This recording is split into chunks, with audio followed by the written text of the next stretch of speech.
Am I live now? There you go. Oh, there we go.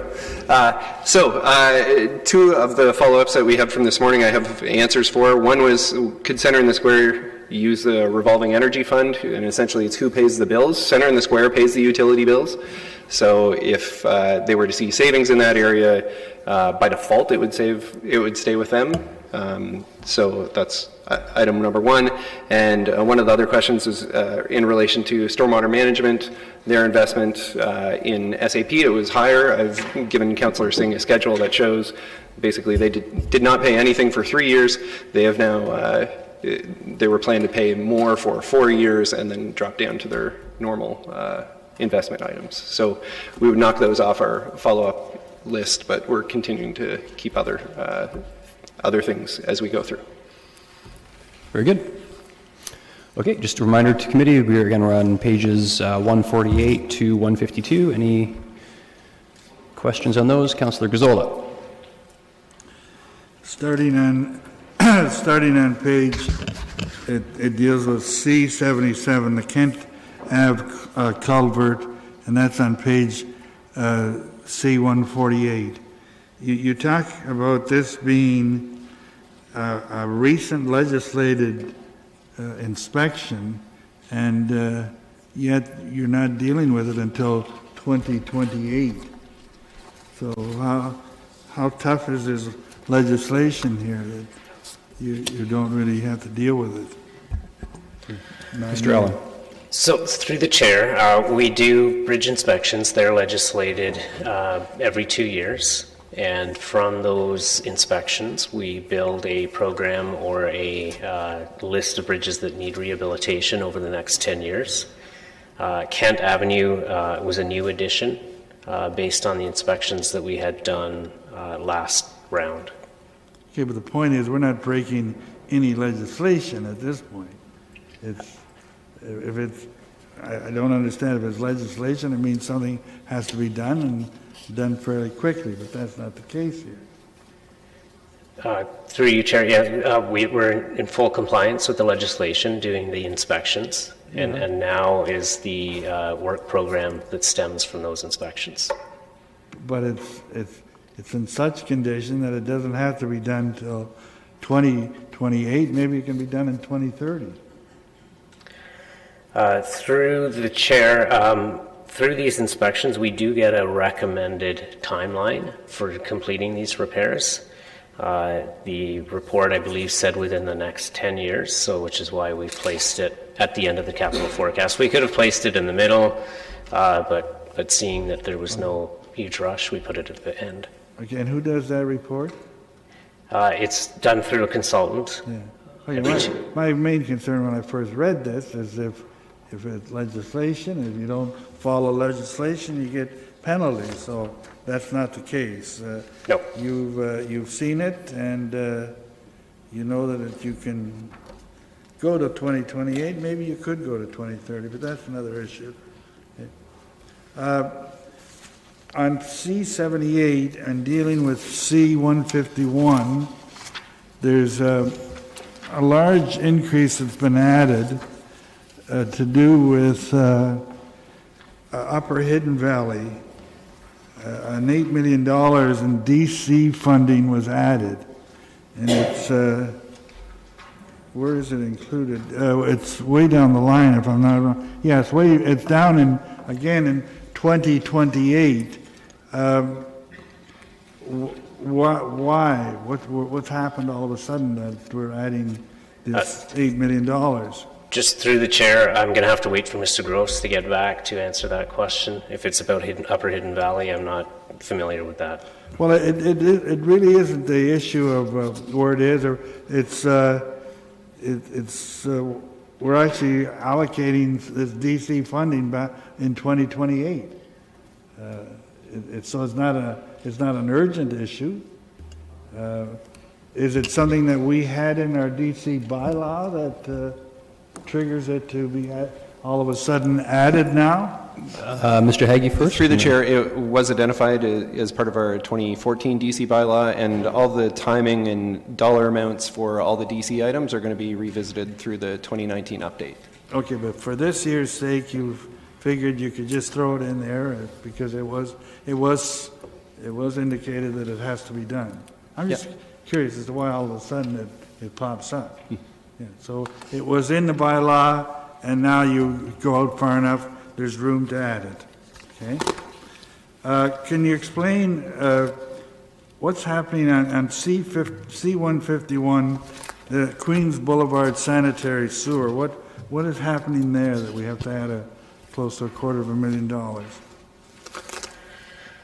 So through the chair, last budget cycle, we brought forward a budget issue paper for a sanitary repair, Queens Boulevard.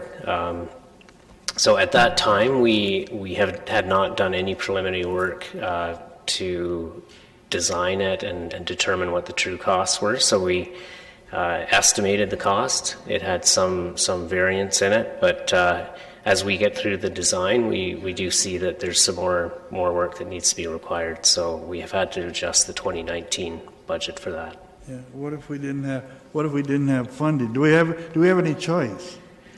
Because all of a sudden it pops up in our schedule here for 2019. Do we have any choice, or? Through the chair, I suppose we always have choice, but it's a matter of risk if we don't address it. What's happened with this sewer is we've had several backups into basements. Without addressing this, then the chances of that happening again are very high. Okay, thank you. Okay, my final question deals with pages C79 to C82. It's all to do with the stormwater budget. There are all kinds of changes going up and down. Is there anywhere we can see there's amounts taken out of one, put into another, amounts added? Is there any way we can sort of see a summary of all of these changes you've made to see what the impact is? Through Chair Davey, I'd like to begin by introducing myself. My name is Nick Golan. For the benefit of the new committee members, I'm the manager of the stormwater utility. With respect to seeing the net impact of the changes, they are displayed on C-152. And if you were to compare that to previous year's budgets, you would see where the changes specifically have taken place, but they have been highlighted in the overhead slides. I can say that the net impact of the changes over the next 4 years is a reduction in $655,000 overall in stormwater programming, and that was necessary in order to balance the stabilization reserve fund and overall come up with a balanced budget and forecast for the utility. So you're saying that as a result of all of these changes, there are 6 or 8 of them, you're saying the budget on C-152 is reduced by $650,000. That is correct. But you can't tell me where. Was that reduced in 2019 or 2021? I have to go through and follow it through? Through the chair, the changes are spelled out in the slides, so if you have any specific questions about any one of those general provision line items, I'm happy to go into more detail on them. Yeah, that's like if I look at the first one on C79, it says $332,000 added in 2019 to 2021, okay? And I can see that under the monitoring program. Can I see that on 152? That is correct. Where would the first item? Correct. But I don't know where that 332 is added. I know from your narrative it's added between 2019 and 2021. Okay.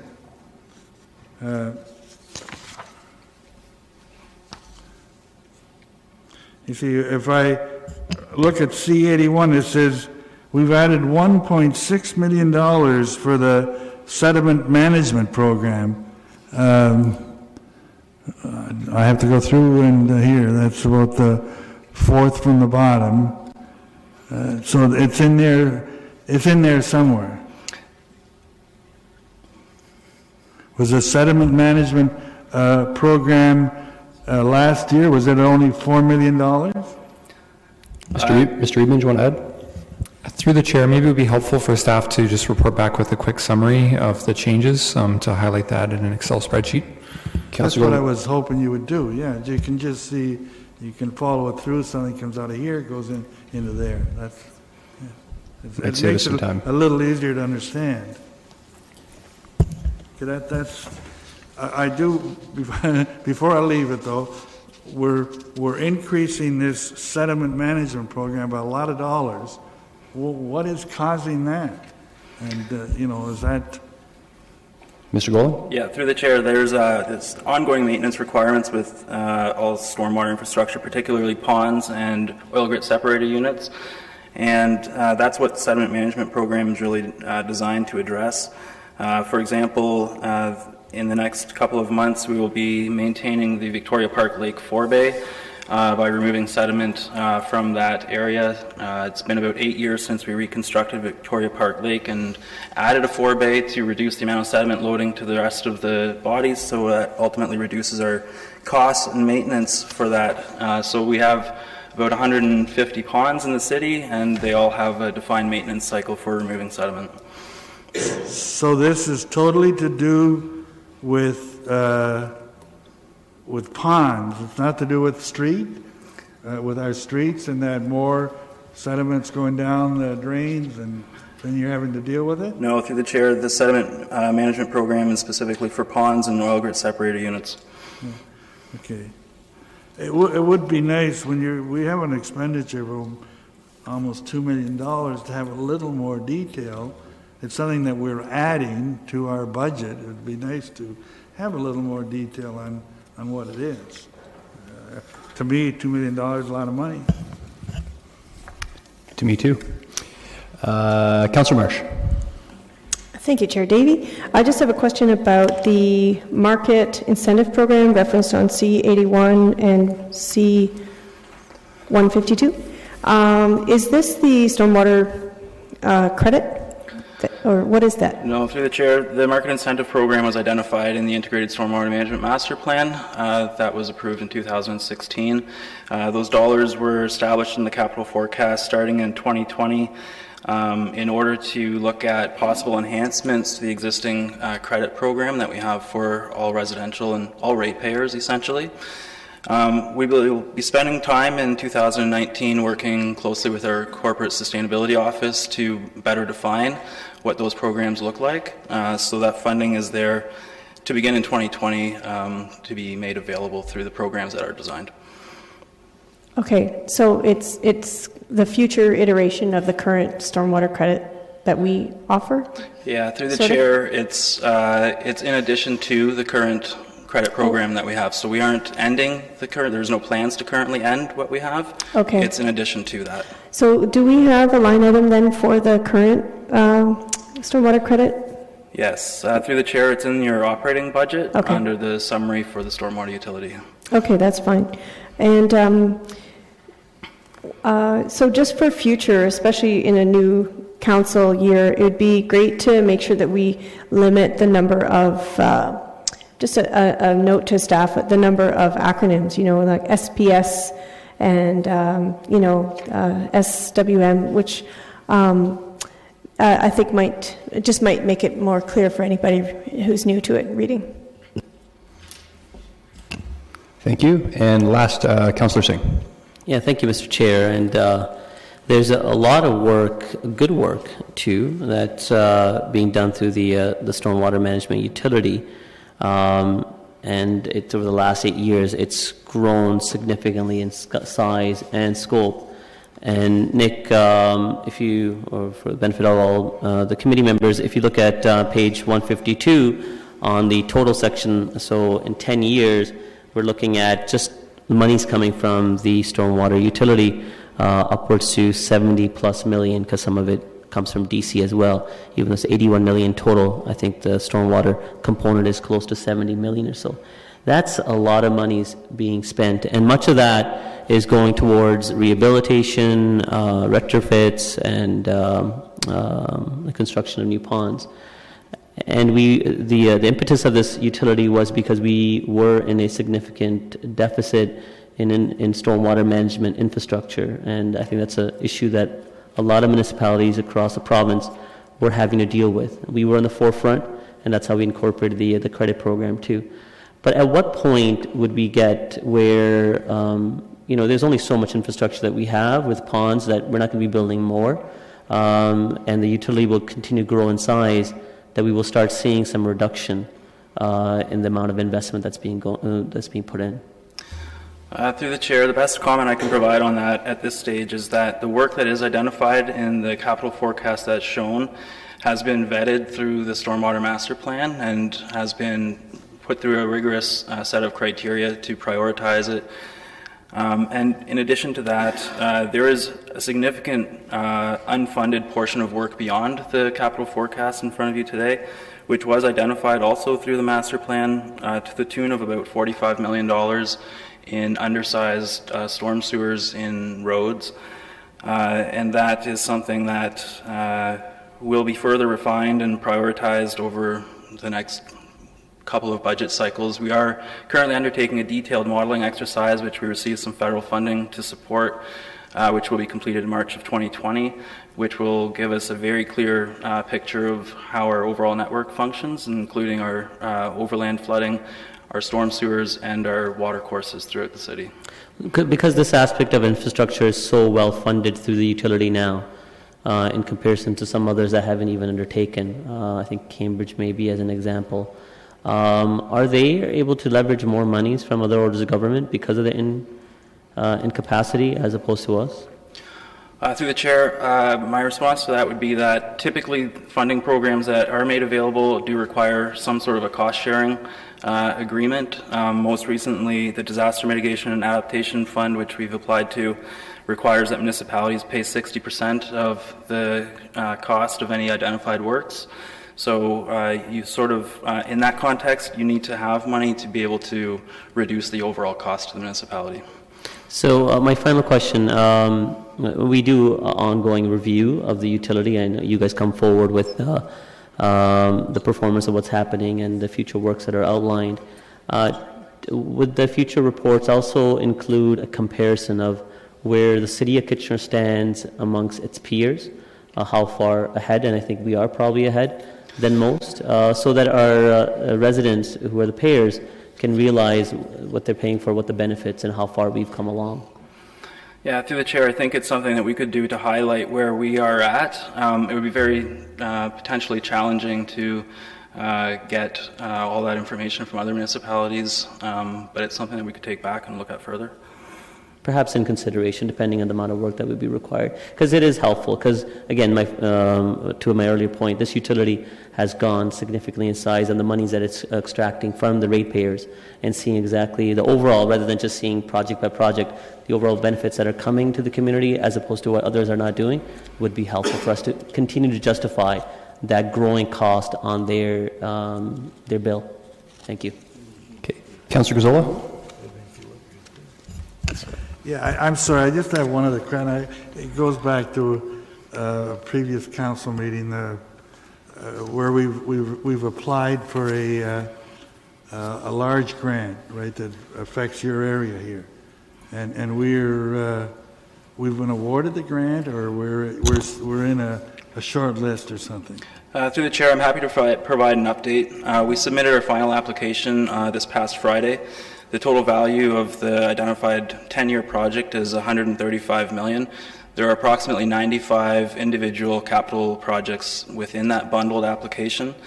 Due to the value of it, we're seeking about $54 million of federal dollars out of that, and that will require, if we are ultimately deemed successful, that will require Treasury Board approval, so we wouldn't know about that until June, approximately June of 2019.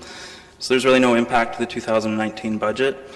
So if we are ultimately successful, we're happy to come back with additional details as part of the 2020 budget process. But I will just sort of put one caveat in there, is that the way that the program is designed requires you to identify eligible works that the federal dollars would be contributing towards funding. And so it's really intended to accomplish an incremental increase in sort of a level of service or capacity to complete identified work. And we would be, if we are deemed successful, we would be coming forward with a detailed plan of what we would do with that.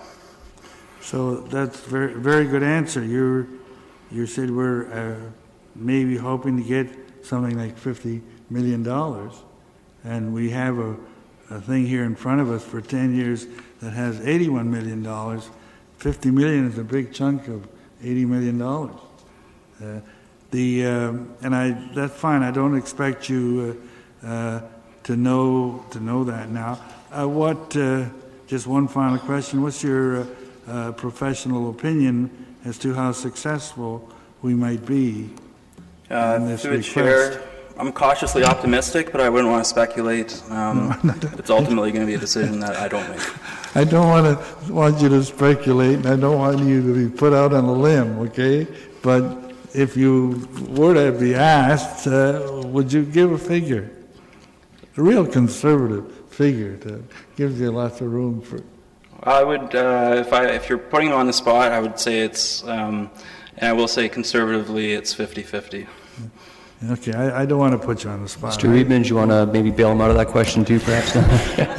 Through the chair, so I do think our stormwater master plan puts us in a good position to align with this program, but really it's up to the funding agency to make that decision. So it would be speculation on our part to provide an estimate on what our chances are. I'm sorry, it would be what on your part? Speculation on our part, whether we're successful or I'm not. asking for speculation. I'm not saying that your job is based upon it. That's fine. Thank you. It did cover what you did bring to council, and now we see it before us. So that's the only reason I wanted to point it out. Thank you. Okay. And Councillor Schneider. Thank you, Chair Davey. Just to clarify, if we do get these grants, does that allow us to do additional work or subsidize what we've already got planned? Through the chair, it would be additional work primarily, and it's quite a complex sort of scenario that we've put forward. And if we are successful, then we can bring that forward and look at more detail what would be funded as an eligible project. Thank you, Nick. Okay, no further questions. Thank you. So we're now going to move on to pages 153 to 157. So we have some transportation, a bit of planning and heritage, and building. Mr. Haggie, I think you'd... Sure. I just wanted to ring in on the previous section just to give council a heads up for final budget day. There was some discussion about the Middle Strasbourg sanitary trunk sewer earlier. We intend on bringing back an issue paper on that as part of final budget day. The cost estimate is higher than what's seen here. It's about $5 or $6 million higher. And there is a developer group that's interested in entering into a credit refund agreement for it, and we both think it would be prudent just to reflect the full cost of that planned infrastructure in an approved budget as opposed to leaving it to a later date. So council can expect that. We'll put it on our follow-up list and provide that for council's decision on final budget day. Okay, very good. And while on the topic of issue papers, I just wanted to mention as well, just because I had a question about it earlier. So in terms of the issue papers coming back, if staff does have them ready in time for the public input session, they would be provided. But obviously some of our issue papers will take a bit longer, so they may be part of our final budget package as well, for clarification. Okay, I have 4 people in the queue on these items. Councillor Gazzola. Okay, dealing with item on C83 traffic calming. It goes to C153, the first item on that line. You're asking for another $75,000 for this program. Has the program? What did we spend?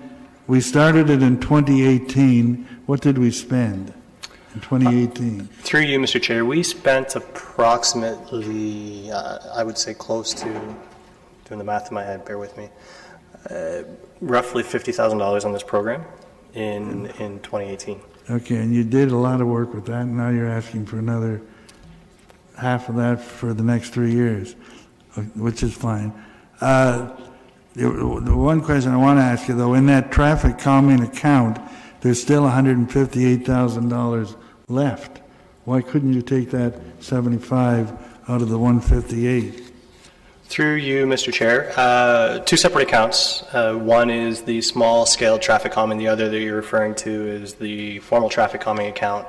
Keep in mind with the formal traffic calming account, generally speaking, we are planning the budget cycle basically a year in advance. So the reviews that we would have been conducting in 2018 are associated with those funds that you see there. They'll be the ones that are constructed in 2019. So those funds are attributed to previous formally approved reviews. So if we were to spend that money on the seasonal traffic calming, then there would be insufficient funds to install the recommendations or potential recommendations of those other reviews. Okay, that's fine. That's fine. Thank you. I have other questions on the block that we're now dealing with. Sorry, other questions? Yeah, we're going to right to the end of parking, are we not? Are we dealing with parking? We are to You said what? 157. Yeah, so on parking, C-154, there's an amount, you're stating that you're reduced, I think I know the answer, but I just want to confirm it, that you're taking $574,000 to reallocate to the City Hall outdoor spaces. You're not really taking, that's parking money that has to be used to fix the parking garage, right? Through the chair, Parking Enterprise is providing $500,000 a year starting 2019 towards the outdoor spaces master plan, as well as there's funding being taken from the economic development, and that's what you see, I believe, on year 2022. Is that what you're referring to? Yeah. Yes. It says reduced funding from economic development by $574,000. So I gather that shows somewhere on 154. If I'm on 154. Mr. Reedman, do you want to jump in? Yeah, through the chair, so the actual project is housed within the Facilities Management Division, so these are transfers to fund that project. The components that are coming from Economic Development and the Parking Enterprise are to fund the components of the project that are associated with those two areas. So the money that's being set aside from the Parking Enterprise is to do parking garage repairs. The parking from Economic Development is to facilitate better space planning and event planning and layout for events associated with events on the square. Yeah, but we're in development services parking here. That's the section. Through the chair, so that is correct. We are transferring money from the Parking Enterprise as well as Economic Development to FM to fund the overall project in future years. So it's coming out of the Economic Development Reserve Fund. Okay, what's its significance on C-154? Where do I see anything there that indicates this amount? Mr. Hagee? Through the chair, the amount, the 2256 that you see in 2022 would have been larger by $574,000 last year. It's 5 lines yeah. down. So it is coming out of here. So that number's been reduced, and that funding is being used for the City Hall Square as opposed to Innovation District. Okay, so that it means that $500,000 on this next garage has been reduced now by that amount. Correct. So that is an impact going down the road. It's not just how do we make that decision? Why is that $2,256,000 just sitting out there in the middle of the 10-year period? And it sort of looks like it's out there for grabs. We just grabbed $500,000. I got ideas on how to grab some more. Okay. I just wonder where these decisions come from. I don't know. Okay, Councillor Gazzola, if you have more questions, I'm going to get you to queue back in. Okay, I have four people in the queue. All right. Reminders, well, Mayor Vabenovich is in the queue, but he did indicate he was going to bring forward a request and issue paper for allocating more traffic calming signs, but next I have Councillor Singh. Yes, on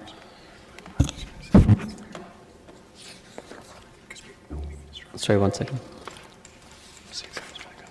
C153 for LED light conversions. So we have throughout the 10-year capital forecast investments to that. But of course with this conversion there's a payback period for the lights that have already been converted after a certain point. Where are those savings going to? Is there a reserve? Remind me again. Through you, Mr. Chair, that's essentially the funds that are being saved through electricity savings are paying for, you'll see another line that is in a deficit. So the savings in electricity and maintenance are paying for the lights themselves over a number of years based on that deficit. And you mean where it would be for street light maintenance? Bear with me as I find that line, but do you know where the line is specifically, right? Mr. Reedman? Through the chair, so if you look at the existing capital balances on page 208, it is it's about halfway down the page. It's a deficit of $4,700,000 at this point in time, and it's labeled as the LED streetlight conversion project name. Right, because that's how we funded it. We went to a deficit, but over time, the impetus was that it would pay back itself. And after that, where would it go? Once it's fully paid back, which would be a number of years, what would happen with it then? Through the chair, so there is a reserve account that's being established for the future replacement because there will not be a savings like that again for our LED lights, and they have about a 20-year lifespan associated with them. So we'd like to set aside money for that future replacement, and then the other half would have to be dealt with by council. So previous discussions at committee was that number would be about $500,000. Okay, all right, thank you. Next is in parking, C154, under the cycling master plan implementation, one-time capital or current, $1.3 million. Is much of that capital towards the cycling infrastructure for protected bike lanes?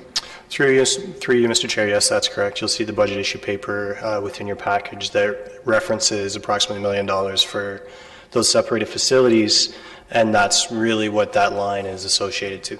How did that come about? Again, through you, Mr. Chair, it's cycling facilities and protected cycling facilities. Safe cycling is something that's been, let's say, boiling under the skin for a while in Kitchener, and specifically in the cycling community. We're undertaking currently a cycling and trails master plan, which will help to inform what we need to do moving forward. But in preparation of that master plan, we see this as an opportunity to pilot a number of different types of techniques of infrastructure that we can then use potentially moving forward. So it's an opportunity to inform the master plan in 2019, which will inevitably have a greater set of recommendations in 2020 and beyond. So, and that's good that we're endeavoring to achieve the cycling master plan. That would involve community consultation, I'm assuming? Absolutely, that's correct. Yeah, and community consultation, not just of the advocacy boards from the cycling community, but it would also involve the overall community, especially when we would be looking, that document probably would put out a future plan of, through recommendation, significant investments that would be required as well, correct? Through you, Mr. Chair, that is correct. One of the mandates of the Cycling and Trails Master Plan will be to put a team together of a steering committee of residents of the City of Kitchener. So we're looking at roughly one resident per ward to help influence what the document will look like ultimately. And you've said it's trails and cycling, right? Cycling and Trails Master Plan, yes. Right, and we would also, that document would specify the amount of investments that would be required towards meeting a greater trails infrastructure that we have currently in place. I say that because both myself and Councillor Ioannidis and I think Councillor Johnson kind of reference in operations that's something that we would love to see some greater focus on, but we were told that we would get some more detail through the pilot project that's going on in Ward 6, but through the cycling and trails master plan as well.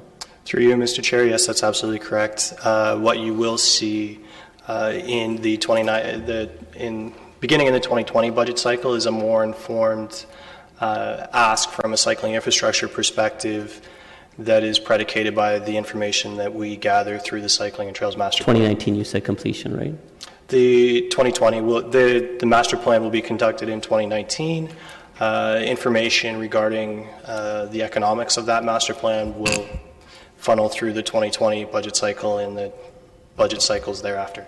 Mr. Chair, all of this was coming to this one last question. Is that Okay, I still have 5 people in the queue, so I would like to remind everyone, please, to try and keep your comments a bit more succinct. We are going to have to reconvene after the cannabis issue as well to finish up capital, but your final question, Councillor Singh? Yeah, thank you. And I'll key in for the other parts later. Why are we jumping the queue then? Why are we picking a pilot project that's significant investment, upwards to $1 million and plus, when we're still in the infancy stage of really inquiring what the needs of the community is related to cycling and trails? Mr. Reedman, do you want this one? Yeah, through the chair. So one of the things is we know the context in the Waterloo region is very different than other municipalities have put in protected bike infrastructure. So a lot of those areas are Vancouver, Edmonton, Montreal, Toronto, which have a very urban grid network.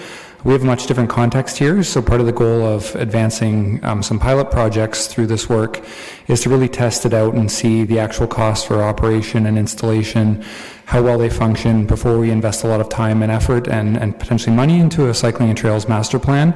We want to know sort of eyes wide open going into this, because we are one of the first municipalities to look at this broad connection across the region with protected complete grid.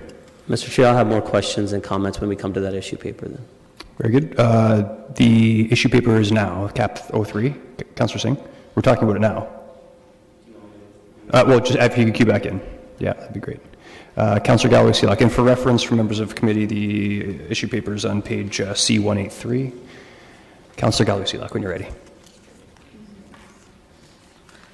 I'm flipping through so many pages, I am lost some of the time. Okay, so... All right. No, I'm good now. I'm good. I found it. Okay, I'll just pause it for a second. So just in terms of our page flip, we are on our page flipper 153 through to 157, but we're also referencing our capital issue paper on page C183, which is the cycling infrastructure.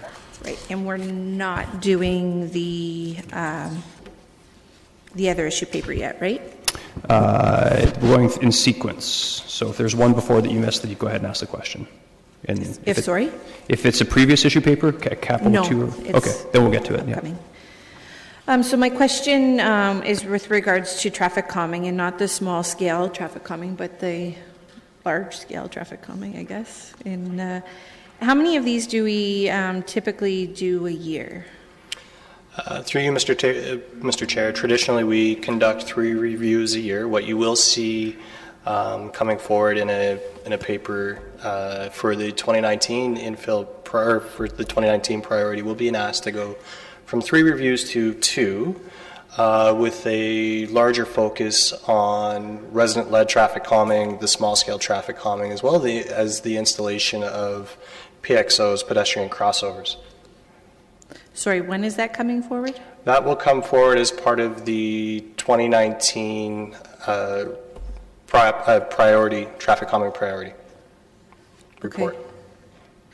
That's a little bit concerning to me, because I think there still needs to be the formal traffic calming reviews. So that's concerning to me.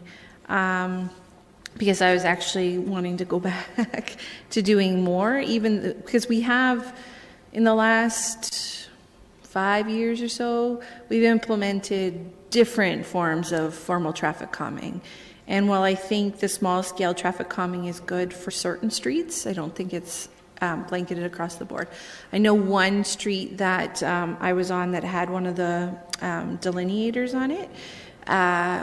It was, I think it was Ehrenbrook in Ward 6, and it did nothing because the road is so wide that didn't do the job that it does on necessarily a residential street that's not so wide. So I think there's still a need for the formal traffic calming review. So is there any impact on the current budget that is related to the report that's coming later this year?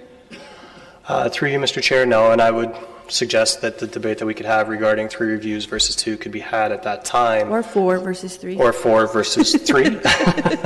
But essentially, the budget that you have before you is evidence of continuing that 3 reviews per year cycle. Mr. Rubin, do you want to add? Through the chair, so if we were looking to go to 4 reviews versus 3, that would not be funded through the, we would not be able to deal with that partway through the year. We'd have to deal with that at this point in time through this budget process. Or as part of the 2020 budget process? Or as part of the 2020 budget process. What I can say is that on more recent traffic calming reviews, we have gotten to the less clear-cut issues. We know there are still some areas in the new developing portions of the city that warrant that. But there has been changes to the urban design, the design manual to reflect designing traffic calming right in new streets as they come online. There's a little bit of a lag around that because that comes into effect. It came into effect last year, so there's some files that have gone through a process and take about up to 7 years to fully build out. But there's a broad suite of programs here that staff are looking to implement to assist with traffic issues. But realistically, how many streets do we still have on the list that meets the requirement to do a formal review? Through you, Mr. Chair, there's approximately 30 streets on the list, but as Justin has alluded to, generally speaking now when we conduct the traffic calming reviews, we aren't hitting the minimum benchmarks in terms of the required public participation. And part of the problem there is that while there's still a number of streets that are in the queue for review, the desire from the public on those streets for traffic calming is presumably not as evident as it has been in the past, because we targeted those streets that had the greatest area of concern first. So again, a debate for a different day, right, but it's something fair. that has been evident in the studies. Yeah, I think there's still a place for it, and I'm concerned that we're moving too far away. And the other point I wanted to make is, even though there's been in some of the newer areas some traffic calming measures put in place on those streets, they're not effective. And so I have streets that have traffic calming intended uses, and I'm still hearing a lot about speeding on those streets. Through you, Mr. Chair, understanding Kelly's concerns, or Councillor Galloway's, CELOC's concerns, should Council consider at this budget cycle an increase from 3 to 4 reviews? I would caution against that, simply because staffing levels and staffing concerns may not support the ability to do so. I won't do so it if it's at this something that one. you would want to consider, I would recommend considering that for the 2020 cycle. Yeah, and I'm fine with that. And when we discuss traffic calming in the priority list this coming year is probably when I'll have that debate with you. Okay, very good. So on that, I would agree with Councillor Galloway, CELOC, and staff. We should have a fulsome discussion on it later on. Having said that, we now have 7 people in the queue on this item. So when it comes to traffic calming and the full traffic calming, I would ask members of committee to please restrict that conversation for when that report's actually before us. Okay, Mayor Vabenovich. Well, thank you very much. And just very quickly, you already beat me to the punch with my reminder of what I raised at operating budget last week, but on the citizen letter, I guess, small scale traffic calming, my question was if we were, I guess, to ask you for an issue paper to double that for next year, and what would the impact be, both from the staffing and where would the dollars come from if we were going to do that? And I would agree that removing it from full-scale traffic calming is not one of the options that should be considered when looking at that, because I do share Councillor Galloway CELOC's concern that I think there are places where that's needed. And I think as we deal with, I think a Complete Streets report is supposed to be coming back sometime this year, later this year. When that does, hopefully as we look at the remainder of the developments in the Southwest, we'll be looking at designing streets in a way where we don't have to go back and put this in retroactively at a much higher cost. but can do it, in fact, as part of the ongoing. And I will just, at this point, also reiterate what I've reiterated before. While I understand why the Innovation District parking is in here and can support that, I loathe the day that we will have to build at taxpayer expense another parking garage. And so it needs to stay in here for the time being. But in the long run, I'm hoping we'll be able to reallocate those dollars to something else. Okay, and just to clarify, before I go to Mr. Rubin, so your issue paper request would be to double the number of the flexi-pole delineators for 2019, double the amount of them, and the dollar amount. Okay, so I'll come to you then in a second. Q. Be allocated. Okay, so more doubling the dollar than the actual. Okay, very good. Mr. Rubin, do you want to comment on that? Yeah, through the chair, could I just seek additional clarification? Before this budget cycle, we had $40,000 over the next 4 years associated to that scope of work, and we have highlighted on page 83 and again on C153 that we're adding another $100,000 to that, so we're taking a $40,000 investment to a $140,000 investment in that program. Are we being sought to double that $100,000 investment again, or is that sufficient for what's being sought? Well, you've taken it to 140 in the budget already, correct? Through the chair, correct. Over 4 years, over 4 years. So, sorry, this is one... So, Mr. Rubin, can you repeat that again? Yeah, so you've 40 last gone year. from 10 to 35, so you've added another 100,000, correct? Correct. So it's originally $10,000 in each of those years, and we've added $25,000 to each of those years. Right, so I'm looking to add another 25, so another 100,000 yet. Okay, is that clear? Okay. So we can report back on that, yes. Very good. Okay, Councillor Gazzola. Yeah, I don't have anything on traffic calming. The issue paper on the cycling master, are you going to deal with the issue papers after? I assumed you're going to deal with them at the end. No, it's part of this. So if you have any questions on the issue paper, you would ask it now. Well, okay, I'll start off with that on, and I think Councillor Singh has sort of gone along the same lines as to questioning. We're going through a study to be completed this year. Why are we throwing funds at this until we hear the result of the study? Was that question answered and I missed it? Or? I think that it was. Mr. Chapman, do you want to go ahead? The only thing I would add is that when we went out to citizens for the Environics survey, active transportation and cycling was one of the most recurring themes we heard as a top priority for the next 4 years. As I met with councillors one-on-one, active transportation and cycling was one of the number one issues that we heard about. Anticipating that council would want to see movement on this in year one, this provision was made, but certainly to your point, Councillor Gazzola, if council wants to wait until you have the master plan approved before you make an investment, that would be council's prerogative. Okay, thank you. I have a couple of concerns. Sorry, Mr. Rubin, do you want to comment as well? Through the chair, so one additional piece I would like to add is we know the Iron Horse Trail is going to be under construction in 2019. So one of those projects in particular is critically important for a detour route. That's the Belmont Avenue protected infrastructure. We had received a lot of negative feedback when the other section of the Iron Horse Trail was under construction. There wasn't an adequate detour route. So my advice to council would be if council didn't support funding this whole program at this point in time, that we consider at least aspects of the program that support detour routes during construction.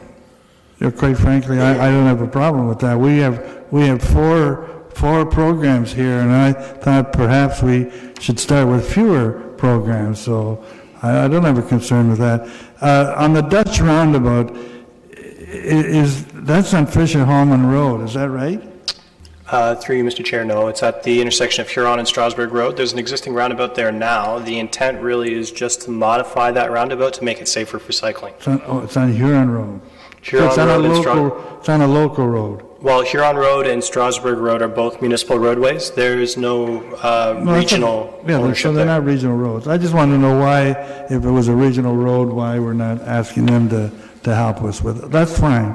The other concern I have is on the Queens Boulevard one, $400,000. I was hopeful that we could sort of set that aside for another year. I don't see that as an urgency. I mean, I know that the people are concerned about separated cycling lanes, and I buy that, but that one is, I believe, is one that could wait a little while. Through you, Mr. Chair. So with Queens Boulevard, it's one of those roads that we have in the city that were designed, in the late 60s, that's severely overbuilt. So it's a road that carries, 5,000 to 6,000 vehicles a day that could adequately serve the needs of the public with 2 lanes. So part of the issue paper that you see before you is connecting existing cycling facilities on West Heights Drive through Queens Boulevard, Belmont Avenue, and the Falls Singer Trail, and connecting you directly downtown on safe cycling separated infrastructure. It ties a number of communities together, and I would suggest that none of the projects that you see before you really should be given any less priority, because they really do create one seamless, complete connection between a number of communities. Well, the reason I bring it forward here is that I use that laneway, that route, quite often on my bicycle to get downtown. And so I can start at Fisher Hallman, which is one block less than what you're going, and I can go from there right down to City Hall without going on any roads. So there's a great pathway there already, that without having to go on city roads. Okay, so why I'm questioning why at this time we would throw another $400,000 here. To me, I'd like to see what the full study says, but I think there are a lot better places than this. I don't think it's required there. So, Councillor Gazzola, that's well, staff's answered the question, but that's a point that you can raise for final budget if you would like to remove that, and then we'll vote on it. I'd like to move on today so we can see how everybody thinks. So, all right, that's fine. I'll come back. Okay. Okay. No, just one other question while we're in this section on buildings. You don't have to worry. It's to do with renovations to the building section. It's under development service on C86. We're adding $135,000 to building office renovations. I'm curious as to what's going on. Where has that been approved, and is that changes to City Hall? Where is that $135,000 being spent? If it's the City Hall, is this the start of a series of? Mr. Eidman. Through the chair, so that is proposed to do a renovation on the 5th floor of City Hall, where the building enterprise is located. So the building enterprise does typically do leasehold improvements. Part of the intent of this is to refresh the floor, but also to highlight the sustainability initiatives that we're looking to implement within City Hall, and also highlight that for developers when they're building condominiums and different things, to showcase what state-of-the-art building automations and controls can look like as part of that when they're getting their building permits, and we're working with applicants through their process. Has council dealt with this? Well, I mean, from my experience over the years, when you start changing one floor, then there's reasons to change another floor, and then another floor, and then another floor. Ms. McGoldrick? Has council discussed this, or? So through you, Chair Davey, there is a City Hall renovation general provision on page 158.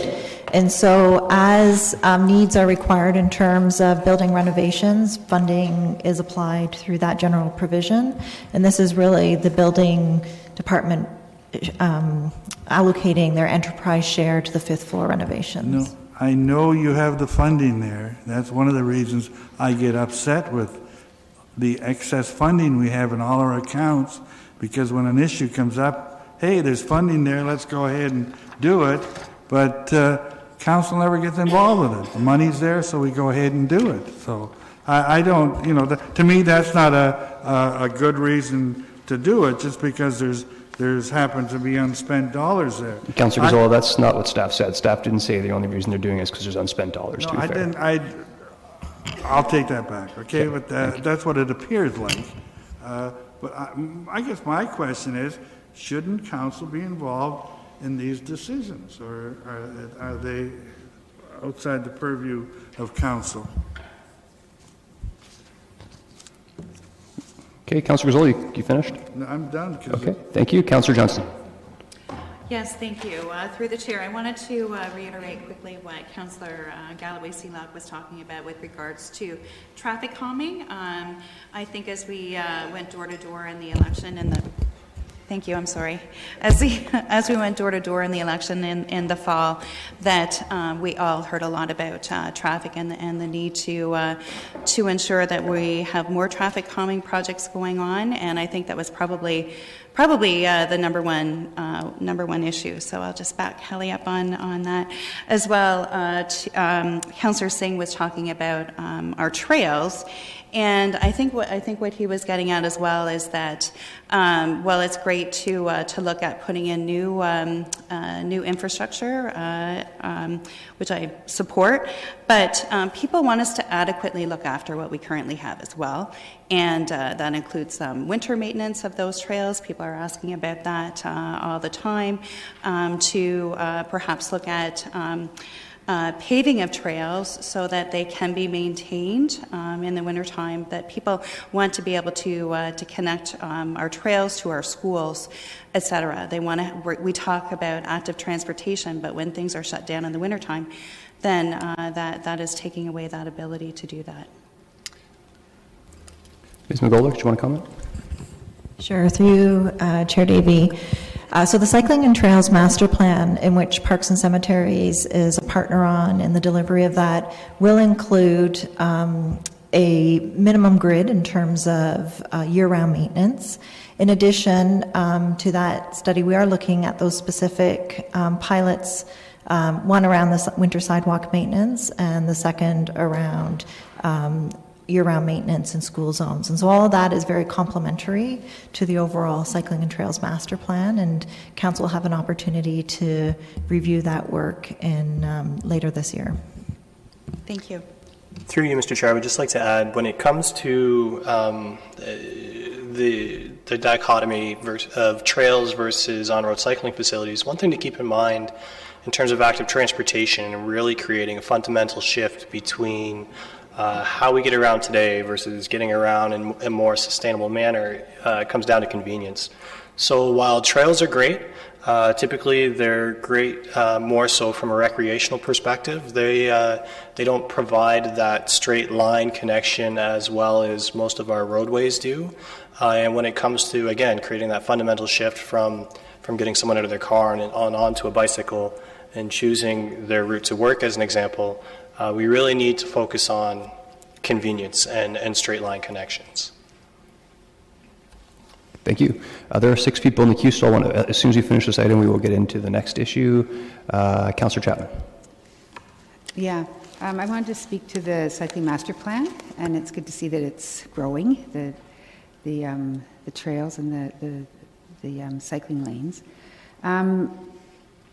On the separated cycling facilities along Belmont, is it planned for, I guess, any of these? Are they permanent or temporary segregated lanes? Through you, Mr. Chair, they would be, the pilot itself would be temporary, but the measures, and so would the measures, but the implementation of cycling facilities along Belmont Ave should be considered permanent. We'd essentially be taking the roadway itself, going from 4 lanes to 2, and so that's something that we would want to maintain moving forward. So in the case of Belmont in particular, wouldn't it be better to do it as a temporary fix, given that it runs parallel to the Iron Horse Trail?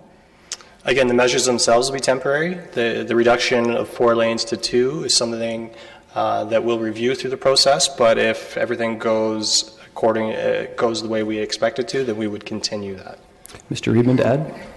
Through the chair, so oftentimes municipalities will put in a more of a temporary measure that can be reused at a later date. So rubber bumpers are typically used, and flex stakes, and a combination of the two. And then as the roadways are reconstructed over time, they get concrete curbing put in because it's more cost effective at that time to go back and during the full reconstruct or resurfacing project to add the more permanent measures. But the intent would be these measures would be a permanent installation, but using materials that wouldn't be a permanent installation at this point in time, but similar to what other municipalities have done. Okay, well, that was my question. Thank you. Councillor Schneider.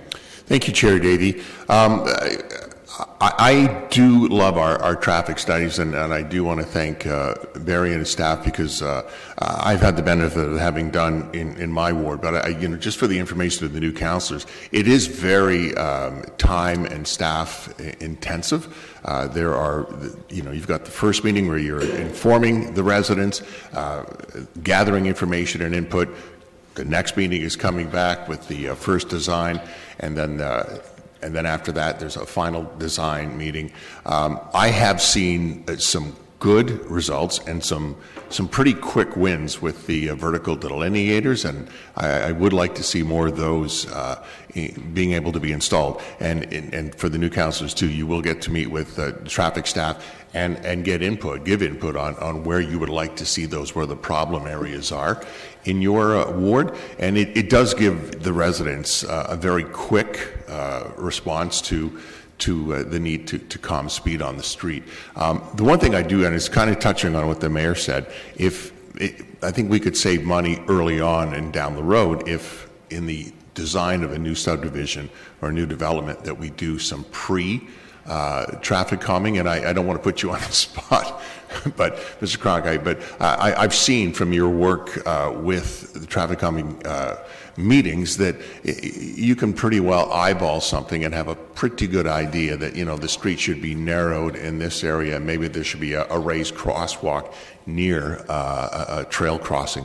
So I'm just wondering the possibilities of having this installed and done as the new development is being created.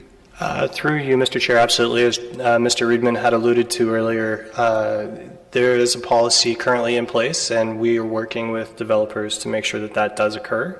It does, as Mr. Riedman had alluded to, there is a transitionary period as many of the developers, many of the developments that you're seeing constructed now were approved prior to that policy.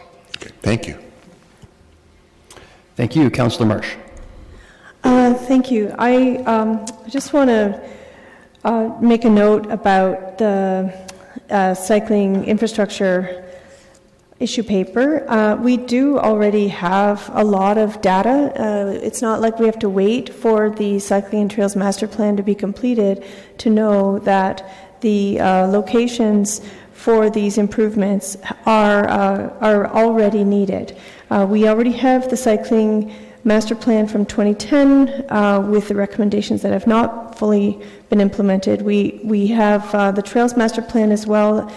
So there's no need, in my opinion, to wait, and I think it's dangerous for us to just say, okay, we're responding to the needs of the community in the budget, but then, oh well, no, let's just wait. It's time for us to act. I also wanted to ask about the mayor's request for the budget issue paper on doubling the $25,000 increase. I just want to understand whether or not we're going to get an understanding of how many additional delineators we would have per ward, and then options as well for instead the radar screens. Is that understood? Yes, through you, Mr. Chair. We do still have the 3 radar units that we were cycling around in 2018. They're part of our inventory, and we'll continue to use those. In terms of the small-scale traffic calming and the increase that you see on the screen, the $25,000 a year over 4 years, that allows us to double our existing inventory and ensure that we can install those for those 4 years. After that 4-year period, then we have to reassess in terms of the condition of the equipment and what we need going forward, but this is sufficient to be able to double the unit total. Okay, thanks. And then finally, I noticed on page C157 that our budget for termite control is ending in 2019, and I'm just wondering if staff have any comment about that. Mr. Reedman.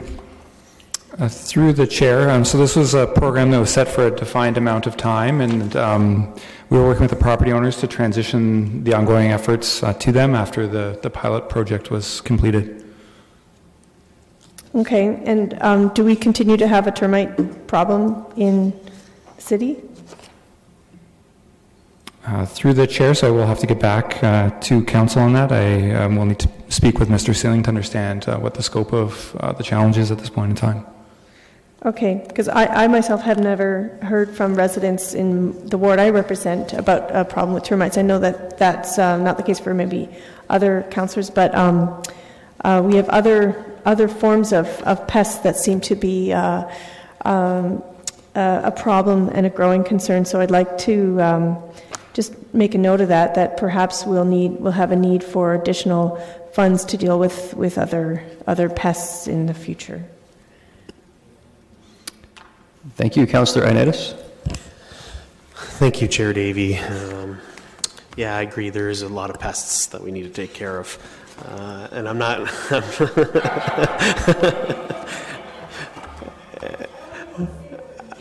I know which ones you're talking about. And but the one thing I just want to reiterate, and I just don't want it to get lost in this, because Mr. Cronkite had mentioned it. One of the things that I know I've been sort of pushing for a long time is, yes, convenience is a good factor, but when we're looking at trails around schools, that's probably the second number one issue that I hear outside of traffic calming is, and what other places to teach kids to start walking right away is, or even looking at alternatives at that age. And if they can't do that going to school, when are they ever going to learn it? Thank you for that. Councillor Singh. Yeah, thank you, Mr. Chair. And to be respectful of time, I'm going to refrain from making too many comments about the issue paper for cycling, and I'll retain that for on budget day. But I do have some questions. And I ask these questions not because I'm trying to make any argument to what Councillor Marsh has said, that enough data is out there. I just want to make sure that we have the full and clear picture before we accept this limited trial project. How many kilometers of cycling lanes do we have within the City of Kitchener? Through you, Mr. Chair, that's a great question. I don't know that answer off the top of my head. I'd have to get back to you. I'm hearing it maybe in the budget, but anyways, apart from that, I'll look to see it. And also the further question was, how many kilometers is regional roadways that are within the City of Kitchener? Additional to that, have we consulted with the region that if this is the direction that we're heading, that this is the commitment that we're making for our citizens to make ease of alternative transportation, that their buy-in is absolutely essential. Having a hosh-posh of network of cycling that's dedicated and protected, while major roadways that are more on the regional roads where there's greater traffic, where there is a need of that protection for cycling, to encourage more of that.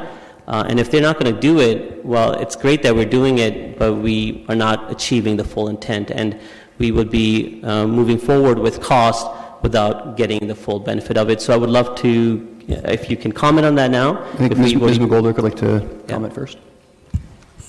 Through the chair, I just want to respond to Councillor Singh's question about the amount of on-road cycling facilities in the City of Kitchener. There is 126 kilometers, of which 62 kilometers are on regional roads and 64 kilometers on city roads. And that is identified in the operating issue paper number 2 on O-124. Yes, thank you. So maybe you can answer this. Are the 126, what of that would require the protected bicycle lanes, or are we endeavoring to achieve on all of them? Mr. Reedman? Through the chair, so that's what the intent of the Cycling and Trails Master Plan is looking to identify. So oftentimes on low volume, low speed roads, it's more appropriate to just have bicycle lanes, but on higher speed roads, separated facilities are typically warranted, but that's something that will be addressed through the Cycling and Trails Master Plan. And out of the higher speed roadways of the 64, that's the region, most of them are higher speed, correct? The regional roads? Through the chair, they are, but the City of Kitchener also owns some higher speed roads, such as Belmont Avenue and Queens Boulevard and others. And the regional roads, have you consulted with the region that they are in support of this initiative, and they will be seeking the input that, as well as the data that we derive through $1 million investment in hopefully developing a program of their own? Through the chair, so they do have their own program, and they have been installing multi-use pathways on their roadways. So when they go and do a reconstruction project, oftentimes they are installing that. So we do have regional representation planned on our Cycling and Trails Advisory Committee, and our goal is to work with the region on implementing a minimum grid using both our roads, their roads, and our trails. Do we have a full commitment from them? So we are working with them through this. So until we've sort of fleshed out our plan, we're looking to align our plan with theirs. So I can't speak to the fact about the priorities at this point in time until we start working together on this master plan. So we don't have all the data at hand. We don't have the full picture as to where this will ultimately, what it would look like in cooperation with the region. Through the chair, what I can say is they also have an active transportation master plan that they're looking at implementing, and so they are working on implementing that master plan that deals with their roads. What we're looking to do is refining our coordination around the two to make sure that we're working together as much as possible. Okay, and I would hope that depending on whichever way it goes, I'm not sure where I'm sitting on this so far. I do have more questions. I'll make comments during final budget day, but I would hope that we are in consultation with the City of Waterloo. Again, it's an interconnected city, and we're talking about alternative transportation routes where people we want to encourage to go to work. Well, not everyone living in Kitchener works in Kitchener. They work in Waterloo as well. It doesn't serve any benefit where the protected lane just stops right at the border of Kitchener and Waterloo. I don't have much time. I'll quickly make a point to C1-57 for termites. Thank you, Councillor Marsh, for pinpointing. I do agree there are a number of issues when dealing with pests. This is one of them where we have been making an active effort. And I just quickly want to touch on it, Mr. Chair, because Mr. Weidman, you said that the endeavor was to transfer to the property owner. To my understanding, that's not necessarily the case yet. That's part of the review that's coming forward. And to those around the horseshoe, the ward councillor has not been consulted if that is the direction that staff are proceeding. To my point, and any conversation that I've had with the building department from that's where it's being funded, is that they would be looking at either continuation of or additional aspects to this program that could perhaps look at totally eliminating the infestation if those options exist. Similar to what's happened and is happening in the city of Guelph, there have been a number of articles that have come out where large segments of their city, that because of they have approvals for certain chemicals, they've been able to eradicate the infestation altogether. But I look forward to working with staff on that report. Thank you. Lastly, Mayor Verbenovich. Well, thank you very much. And just very briefly on the issue of the cycling, because we will have an opportunity to debate this more at final budget day. But I do want to just reiterate how important it is, I think, for us as a council to make a commitment and move forward on this. As Councillor Marsh reiterated earlier, we had a cycling and trails master plan that we did not fully deliver on. We are behind the 8 ball, and while we made significant progress, we're behind the 8 ball, particularly when it comes to the issue of protected cycling lanes. I concur with a number of the comments that were made around trails around schools, and I believe we need to address that as well. But we need to make progress on this and start the path towards a more significant implementation in this regard. I think many of us in this recent election indicated our commitment towards cycling, as part of the cycling pledge that was taken and so on. And I just, I think folks need to keep that in mind as they consider this particular issue. And, if we can continually find reasons why we postpone this. I think we need to, once and for all, actually make that commitment and start the path down towards a long-term solution, which we will get from an updated cycling and master plan. But that does not mean that we cannot make some steps in the meantime that are consistent with the plan that already is in place. Okay, we will recess and deal with the other item, and we will reconvene afterwards, sorry. Oh, I'm missing something. Oh, okay, hold on. The clock is pretty fast over on here. Let me just get back in. Okay.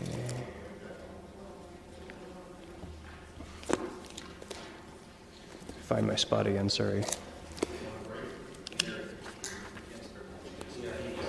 Break? Okay, we'll take a break then. So we'll reconvene then at 4:30 and... Okay, so sorry, what's the suggestion then?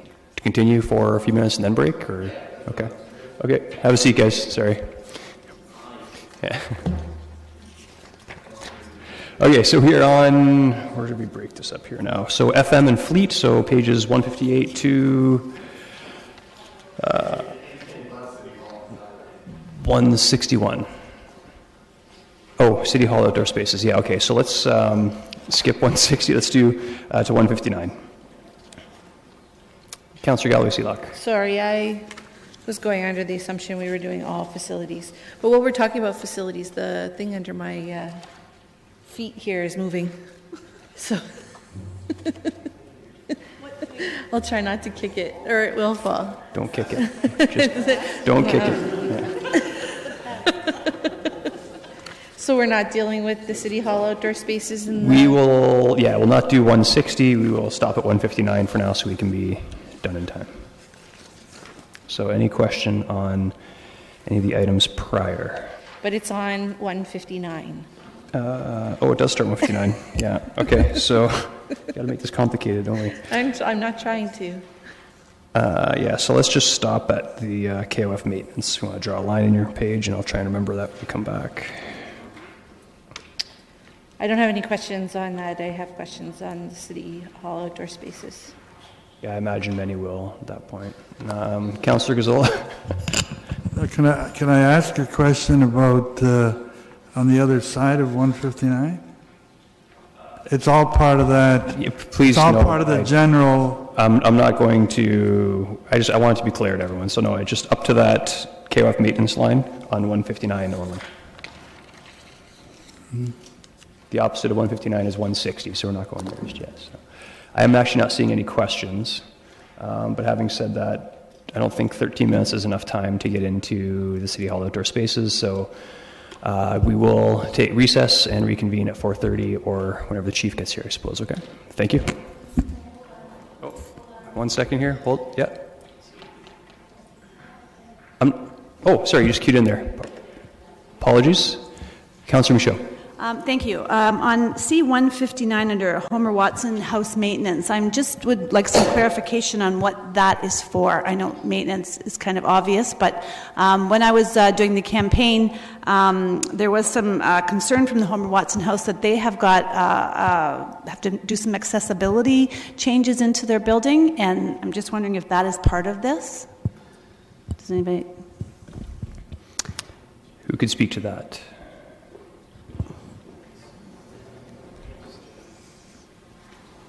Ms. Fletcher.